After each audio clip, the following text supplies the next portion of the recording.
से सुनो। हमने सुना है कि बाइनोमियल थ्योरम का बहुत वेटेज होता है, लेकिन तुम अच्छे से समझते नहीं। अब ध्यान से देखना बेटा, अगर total number of terms n होना तो कोई ऐसा नंबर जिसकी रैंकिंग rth है शुरू से, तो लास्ट से उसकी रैंकिंग होती। गुरुजी, हमने सुना है कि बाइनोमियल थ्योरम का बहुत वेटेज होता है। जेईई मेंस एग्जामिनेशन में एक सवाल तो बाइनोमियल का आता ही आता है। अरे वत्स, तथास्तु, ध्यान से सुनो। एक सवाल बाइनोमियल का आता ही है, लेकिन तुम अच्छे से समझते नहीं हो, इसलिए उस तरह के क्वेश्चंस में तुम्हें दिक्कत होती है। ध्यान दो, यहां पर एक सवाल है कि expansion of this ratio of 15th term from beginning 15th term from last is 1/6, तो इसकी वैल्यू क्या होगी। ध्यान से समझेंगे, सोचना सीखेंगे। देखिए कैसे। हमने देखा कि यहां पर है 2 की पावर 1/3 और 3 की पावर -1/3 की होल पावर 11 है ना। अब n जो है नेचुरल नंबर है और ये 11 नहीं है बेटा, इसीलिए कहता हूं आंखें खुली रखना, कान भी खुले रखना। तो ये देखो, ये n है। क्या है? n हो गया आपका यहां पर ऐसे, ठीक है। 15th टर्म बिगिनिंग से 15th टर्म लास्ट से उनका रेशियो है 1/6, नो प्रॉब्लम। टोटल टर्म्स जो यहां पर हो गए वो हो गए बेटा n+1, है ना। अब अगर मुझे 15th टर्म निकालना है, 15th टर्म, तो t of 14 + 1, t of r+1 का फॉर्मूला डाल दोगे तो ये हो जाएगा NCR, इसकी पावर n-r, यानी कि n-r/3 हो जाएगा, और इसकी पावर r हो जाएगा ना। अब यहां पर देखिए आप कि जब यहां पर आप इस तरीके से लेकर के चल रहे हो तो NCR है ना, तो 2 पावर कितना हो गया? 2 पावर हो गया 1/3, इसकी होल पावर n-r, और 3 पावर -1/3, इसकी होल पावर r हो गया। फाइनली अपने को मिलता है NC14, 2 की पावर n-14/3 और 3 की पावर -14/3, ऐसा मिल गया 15th टर्म का। अब उसने कहा है कि 15th टर्म फ्रॉम लास्ट, कोई बात नहीं, टोटल नंबर ऑफ टर्म्स है n+1 -15 + 1th फ्रॉम बिगिनिंग।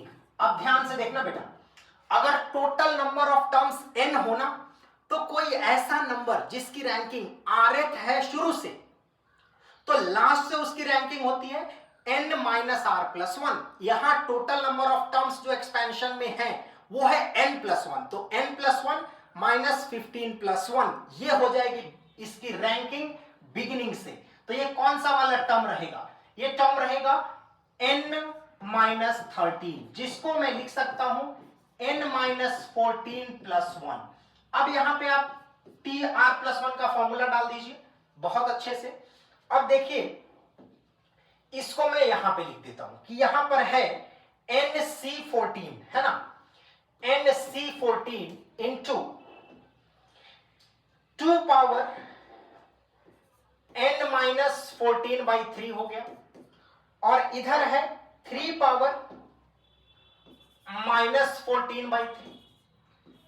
यहां पर अगर मैं इस टर्म की बात करूं तो ये हो जाएगा r, तो ये है यानी कि NCR, यानी कि n-14 और 2 की पावर r हो जाएगा नहीं n-r, यानी कि n-r ये है, तो -n + 14/3, और यहां पर जो 3 है इसकी पावर कितनी हो जाएगी बेटा?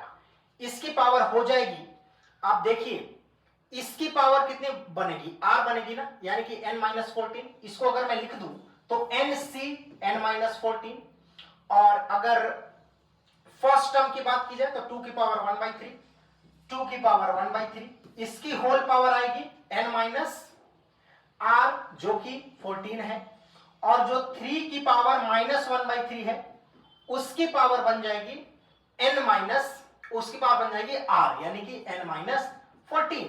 चलिए अब यहां पर अपन देखते हैं कि इसकी पावर बन जाएगी 3 की पावर -1/3 जो है, इसकी पावर बन जाएगी n माइनस 14।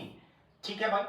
अब यहां पे ये देखिए कि NCR और NCn-r दोनों सेम होते हैं, इसको तो आप उड़ा दो, क्या कर दो, उड़ा दो। अब यहां पर जो 2 की पावर है ये और ये तो ये कट गया, तो n माइनस 14/3 माइनस 14/3, और यहां पर जो 3 की पावर है ये हो गया -14/3 प्लस n/3, क्योंकि -n/3 है, ऊपर जाएगा तो प्लस, और यहां पे प्लस 14/3 है तो ये -14/3 ऐसा बन जाएगा।